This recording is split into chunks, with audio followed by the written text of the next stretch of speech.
Hello, hello, hello. Happy Sunday, Super Bowl Sunday. Uh, many blessings. I come before you guys with a short update, a short video, let you know where I'm at in terms of my healthy wage challenge, how my fasting has been going. And just very briefly, I want to talk to you about fasting for different levels in your life and in your journey. So, first and foremost, remember I told you guys I've been trying to get out of the 190s actually, and get into the 180s. I was hoping to see 189. Today I got on the scale, I was 187, 187.8 or something like that, but 187. Okay. Um, haven't been to the gym. I did go for a walk yesterday and tried to get a little bit of exercise in here and there, but I have not been able to get to the gym. But I have stuck hardcore to my fasting, um, meaning maybe a kombucha, some water, some tea, my supplements, and that's pretty much it. As you guys know, I'm dirty fasting life, so there's times where when I am fasting, I was consuming anywhere between 200 to 500 calories per day. I still consider that fasting, especially if I'm not eating a full meal.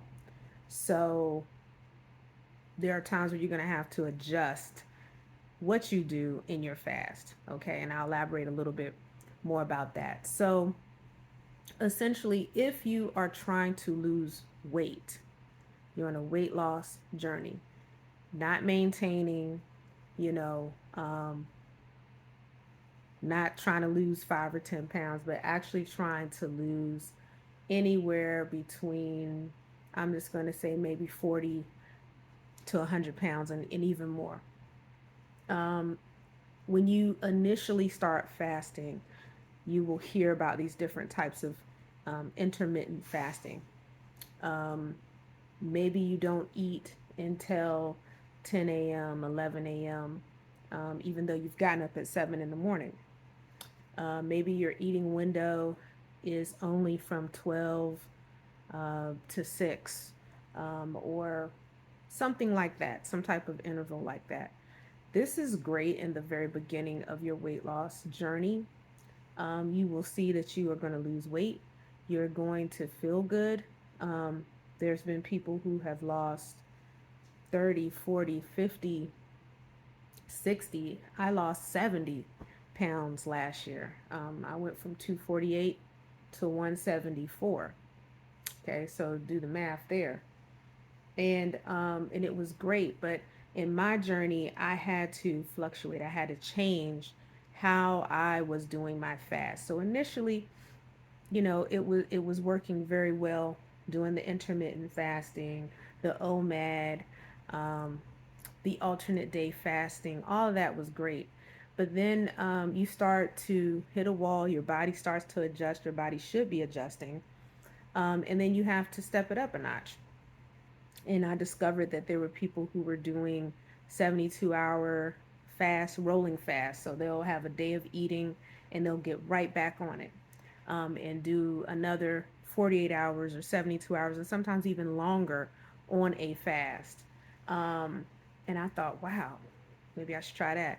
So when I did, I noticed I was breaking plateaus, I was losing the weight, and I was still feeling pretty good, still had energy to get through the day.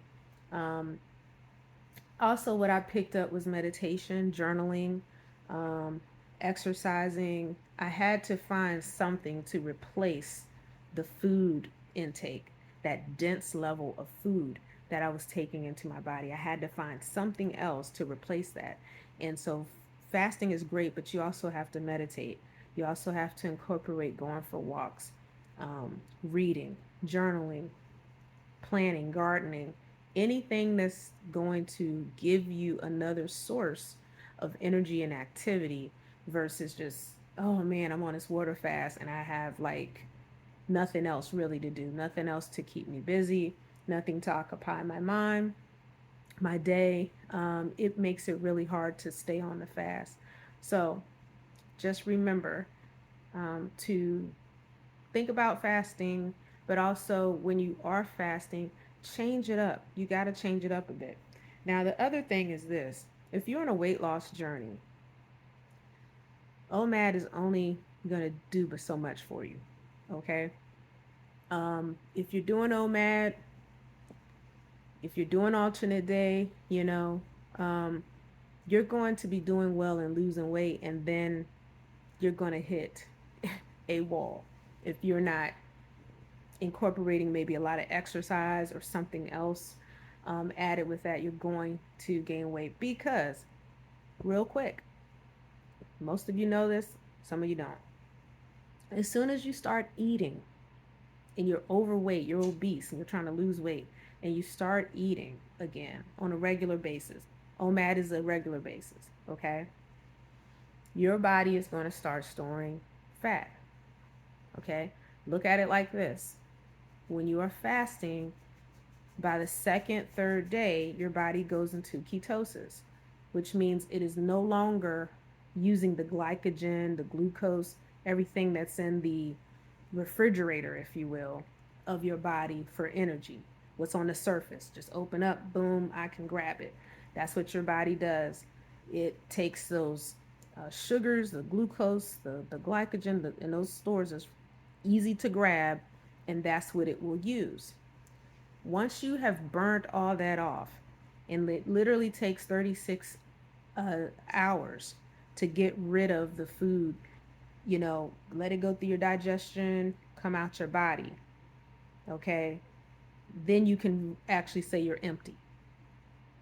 Okay, so think about it from that perspective. So when you wake up the next day and you're like, oh, I'm so hungry, you're not hungry. Your body is filled with toxins. Food leaves toxins, um, in hormone imbalance, inflammation, and everything else. That's what food does for us. It gives us nutrition. It's very dense. It's very grounding. And there's definitely wonderful things about food. Food is medicine, but it can also be a quote unquote drug if you abuse it. So just understand that first day after your refeeds or after you're eating, and you try to start a fast, it's going to be very hard for you. And a lot of people say it's easy because I guess they're still riding that food high. But those of us who have gotten used to fasting, they know that the easiest days come way later in the game. Me, I'm on a weight loss journey. So the intermittent fasting worked a little bit. It worked for a while. OMAD, it works for a while. All these things work for a while, and then you have to look at, how can I adjust? Now, when you adjust, people are going to be like, what are you doing? What you mean you can't eat? What you mean, you're starving yourself? They're going to ask you those questions. So be prepared. Be prepared to let them know, listen, I'm overweight. I'm obese. Uh, I'm morbidly obese, you know. Um, and especially within our community, it's accepted to be overweight. It's accepted to be morbidly obese because the people say that you're healthy, but it's really quite the contrary. Even though I'm at 187, I'm very proud to be there.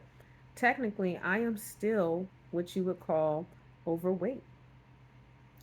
Um, I should be at my lowest 120, at my highest about 150, 154 to be considered at a normal weight, a very low risk weight in terms of health, in terms of longevity. And that's the journey I'm on. I'm on a weight loss journey, but I'm also on a journey for longevity and good health. And so I can't do that at 180 anything, at 170 anything, at 160 anything. So when you think about it from that perspective, I still have work to do. And my body hasn't seen, those type of weight, that type of weight in a very long time. So I'm looking forward to it. I'm on the right path. I am very close to hitting um, the 170s. And so for next Sunday, my goal is to be out of the 180s. Yeah, that's how I'm dropping. Anywhere between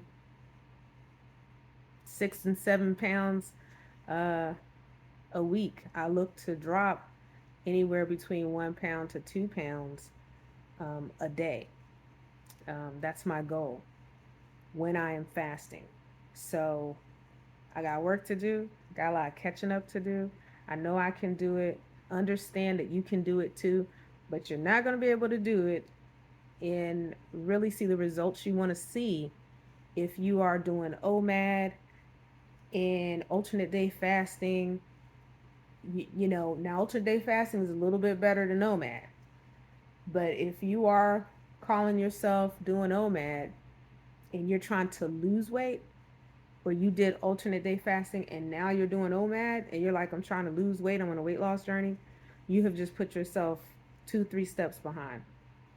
And it's going to take a minute before your body even gets the memo of what you're doing, because you went from, alternate day fasting to OMAD. Don't go backwards. OMAD is something that people do when they're maybe trying to maintain their weight. And even then they're not eating a lot of food and they're going to the gym fasted, on a daily basis.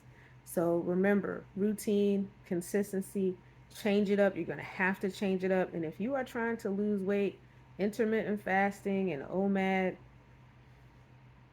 even alternate day fasting is not going to work for you. You're going to have to really look at going a couple days without food. Your body has to feel like or think that it's starving. We know that we're not starving. If you're 50, 60, 70, 80 pounds overweight or more, you are not starving. Okay?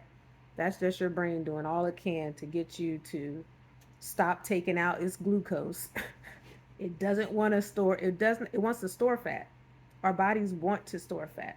So it does not want to reach all the way back in the back of the deep freezer, all the way down in the deep freezer for fat. It does not want to do that. So we have to reprogram the brain and the body to work together to, yeah, that's what we want. We want you to burn off all the sugar and glucose and get into ketosis and burn this fat for energy. In order to lose weight, you must burn fat. Okay? You have to be stressed. Your body has to go under stress of thinking it's not going to get a meal. And then the weight will just drop off. You're almost guaranteed a pound, half a pound at the least a day. And I would take that. I would take that over anything. Half a pound is still great weight loss, okay? Especially if it's happening on a daily basis. But you'll probably see even more than that if you can just take it a little bit further than a few hours or a day. And you'll see a big change in your weight loss. Now, I'm not a doctor. Consult your doctor. If you want to do calorie restriction, stick with that. And after it doesn't work, come on back to this channel and I'll give you all the information that you need. If you have any questions, let me know. Enjoy the Super Bowl, you guys. I can't wait to see the halftime show. That's what I'm hanging on for Miss Rihanna. Talk to you guys later. Peace, much love, and happy fasting.